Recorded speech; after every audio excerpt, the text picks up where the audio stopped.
Hi, this is Pat Sloan. I'm here with tip number 5. I'm going to show you how to use Clover's yo-yo maker. So here's the yo-yo maker. I have got the extra large because I don't do anything small.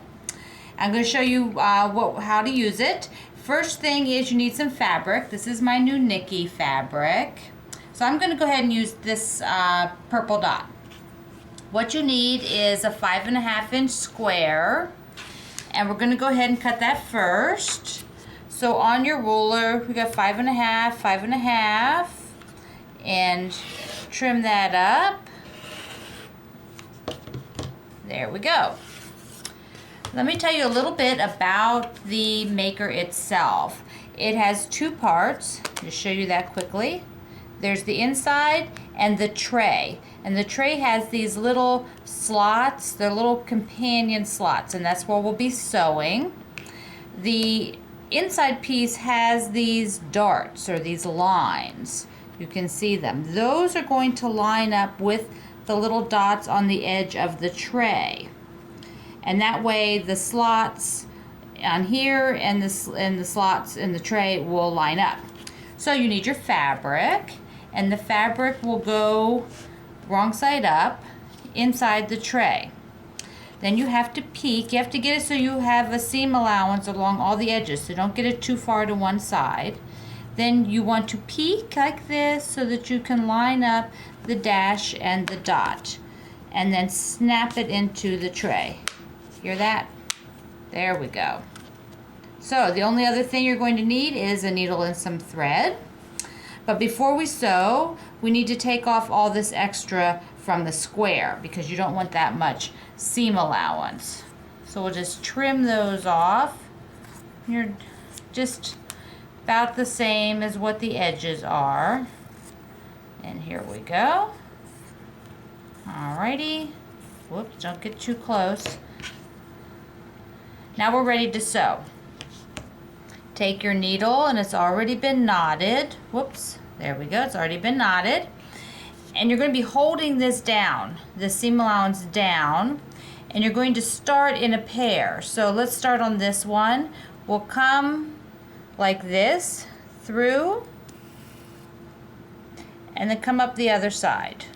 So you've done one pair, and then we'll go across to the next pair, and then up again. And we'll continue around until we get to the last pair that we haven't sewn. Alright, I just have 2 more sets to do. So let's go ahead and finish them up. And then the magic happens when you get a really cool yo-yo.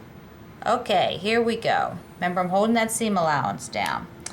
We are now back where we started. See the knot?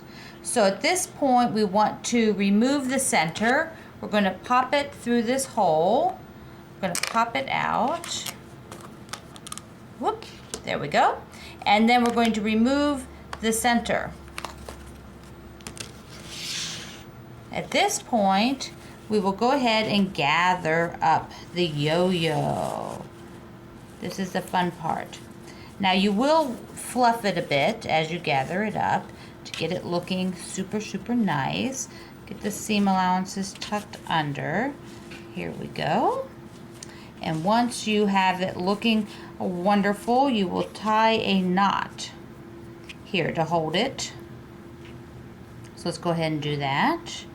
Now the yo-yos are a very traditional quilt, a yo-yo quilt. If you were making a full yo-yo quilt, you would be putting them side by side. So let me just show you here. I have one that I put a button in, and then here would be another one. Traditional yo-yo quilt, you would just tack them side by side, and there actually be nothing behind it. You could applique these down or sew like through them to a background to make it more stable. Or what's really fun is to take the yo-yos and use them for other things, embellishment. You could put them on a pillow, you could make a pin, you could use them instead of circles on your quilt. So they're very versatile, and you can take them along. They're a great take-along project. You can have them in the car. You can take them to the office. Yes, you can. You can sew in the office, like under your desk or something. But they're lots of fun. There are different sizes, but I have the extra large one on my website. So if you'd like to try one out, hop on over to quiltershome.com and pick up a yo-yo maker. Send me photos. Bye-bye.